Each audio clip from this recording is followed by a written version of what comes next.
কানাইনগর রাজ্যে বাস করত রূপালী। রূপালী বিয়ের পর থেকেই অনেক দুঃখে সে দিন কাটাচ্ছে। কারণ তার শাশুড়ি তাকে অনেক অত্যাচার করত, অনেক কথা শোনাতো। কি ব্যাপার বৌমা? বিয়ের তো অনেক দিন পার হলো, কই এখনো তো তোমার বাবার বাড়ি থেকে কিছু এলো না। আর কবে আসবে শুনি? আসলে মা, আমার বাবা খুব অসুস্থ আর একা হাতে পুরো সংসারটা চালায়। কি করে যে এত টাকা দিবে? তবে বাবা বলেছে 7 দিনের মধ্যেই দিয়ে দিবে। হ্যাঁ হ্যাঁ, ওই 7 দিন পরে যেন 1 মাস না হয়ে যায়, এই বলে দিলাম। অনেক দিন অপেক্ষা করেছি, আর বেশি দিন অপেক্ষা করতে পারবো না। ঠিক আছে মা, তাই হবে। আমি বাবাকে জানিয়ে দিব। হ্যাঁ হয়েছে, যাও এখন বাকি কাজগুলো সেরে ফেলো। শুধু তো পারো কাজে ফাঁকি দিতে। এসব আপনি কি বলছেন মা? আমি তো একা হাতে সব কাজ করি।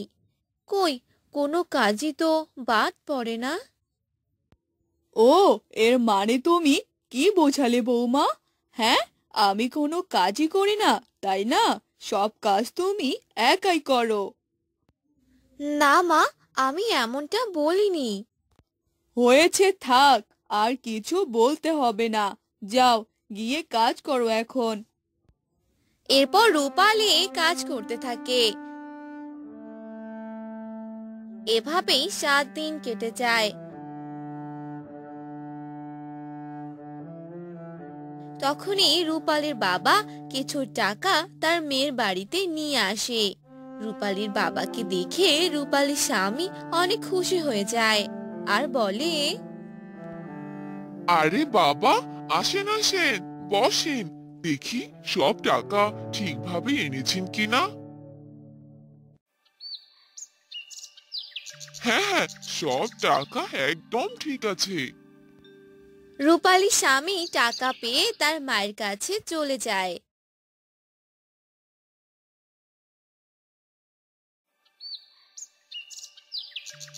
আর রূপালী তার বাবার কাছে আসে আর বলে,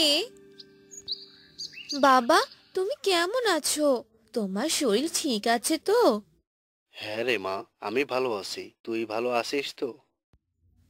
হ্যাঁ বাবা, ভালো আছি।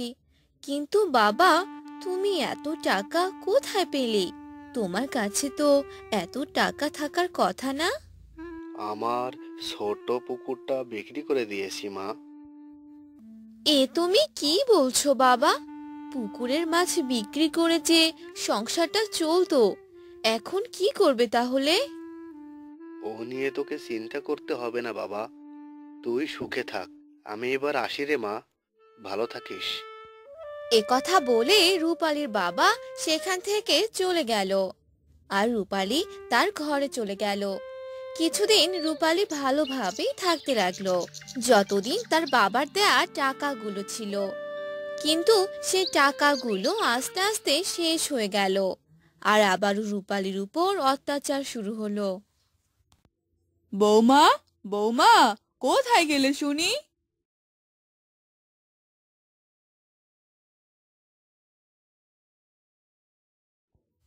এই যে মা, বলেন, ডাকছিলেন কেন? কেন আবার ডাকছি? দেখছো না উঠোনে কত পাতা পড়ে আছে? যাও, তাড়াতাড়ি উঠোনটা ঝাড়ু দিয়ে নাও।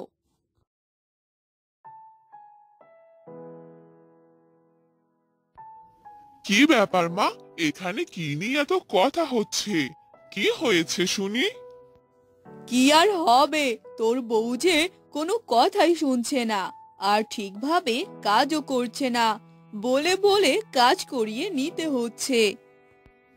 তাহলে আর কি দরকার এমন বউকে বাসায় রেখে? আর কোনো টাকাও তো দিচ্ছে না। টাকা? কিসের টাকা? সব টাকা তো আমার বাবা দিয়ে দিয়েছে। তাহলে আপনারা আর কিসের টাকা পাবেন শুনি? কিসের টাকা পাবো মানে? তুমি যতদিন এখানে থাকবে ততদিন টাকা দিতে হবে। এমন নিয়ম তো আমি কখনো দেখিনি, কিন্তু আমার বাবা আপনাদের আর কোনো টাকাই দিতে পারবে না। টাকা দিতে না পারলে তোমারও আর এ বাড়িতে থাকা হবে না। যাও, এখান থেকে চলে যাও। হ্যাঁ হ্যাঁ বাবা, তুই একদম ঠিক কথাই বলেছিস। দে, এই মেয়েটাকে বাড়ি থেকে বের করে দে। যেই বলা সেই কাজ। রূপালী শাশুড়ি ও তার স্বামী রূপালীকে বাড়ি থেকে বের করে দিল।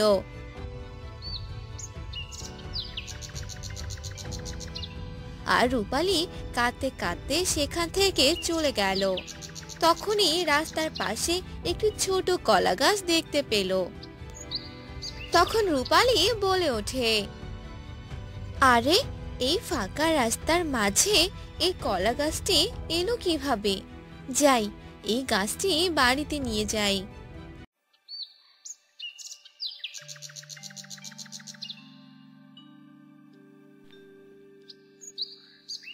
কে রে মা, তুই এই সময়? কি হয়েছে রে মা? বাবা, ওরা যে আমাকে বাড়ি থেকে বের করে দিয়েছে। ওরা আমার কাছে আরো টাকা চেয়েছিল, কিন্তু আমি দিতে রাজি হইনি, তাই আমাকে বাড়ি থেকে বের করে দিয়েছে বাবা। আচ্ছা মা, চিন্তা করিস না, সব ঠিক হয়ে যাবে। এরপর রূপালী সেই কলা গাছটি বাড়ির সামনে রোপণ করে দিল। আর রূপালী সেই গাছটির অনেক যত্ন করতে লাগলো। আর সেই গাছটির সাথে একা একা মনের দুঃখ বলতে লাগলো। এভাবেই সেই গাছটি অনেক বড় হতে থাকে। আর একদিন সেই গাছটিও রূপালীর সাথে কথা বলতে লাগলো। তোমার অনেক দুঃখ, তাই না রূপালী? তুমি সব সময় আমাকে তোমার সব দুঃখের কথা বলো। তোমার দুঃখের কথা শুনে আমি যে তোমার সাথে কথা বলতে এলাম। কি, কলা গাছ কথা বলতে পারে? এটা তো আগে জানতাম না। হ্যাঁ, আমি তোমার বন্ধু হতে চাই আর তোমার পাশে থাকতে চাই। আর হ্যাঁ, আমি তোমাকে সাহায্য করতে পারি। সাহায্য? কি সাহায্য করবে তুমি আমাকে? তখনই সেই কলা গাছ রূপালীকে অনেকগুলো কলা দিল। সেই কলাগুলো কোনো সাধারণ কলা ছিল না, সেই কলাগুলো সোনার কলা ছিল। এসব দেখে রূপালী অবাক হয়ে গেল আর বলতে লাগলো, আরে, এখানে তো অনেকগুলো কলা, আর এই কলাগুলো তো সোনার কলা মনে হচ্ছে। হ্যাঁ, এই কলাগুলো বিক্রি করে তুমি তোমার সব দুঃখ মুছে নাও। তোমার শাশুড়ি ও স্বামী যে টাকাগুলো চেয়েছিল সেই টাকাগুলো দিয়ে দাও। তুমি একদম ঠিক কথাই বলেছ। আর তোমাকে অনেক ধন্যবাদ আমাকে সাহায্য করার জন্য। এরপর রূপালী সেই টাকাগুলো নিয়ে তার শ্বশুর বাড়িতে গেল আর তাদেরকে বলতে লাগলো, এই নিন মা, আপনাদের টাকা। আপনারা আমার বাবার কাছে যে টাকাগুলো চেয়েছিলেন তার থেকেও এখানে অনেক বেশি টাকা আছে। আরে তাই তো, এখানে তো অনেকগুলো টাকা। কিন্তু বৌমা, তুমি এতগুলো টাকা কোথায় পেলে? সেটা জেনে আপনি আর কি করবেন মা? আপনাদের তো টাকার দরকার ছিল, তাই না? টাকাগুলো দিয়ে দিলাম। এখন আমি আসি। কি ব্যাপার বৌমা, তুমি চলে যাবে মানে? তুমি আজ থেকে এখানেই থাকবে। না না মা, এখানে আমি আর থাকবো না।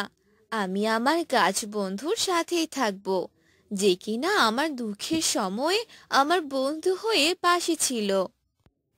এসব বলে রূপালী সেখান থেকে চলে এলো আর সুখে শান্তিতে থাকতে লাগলো।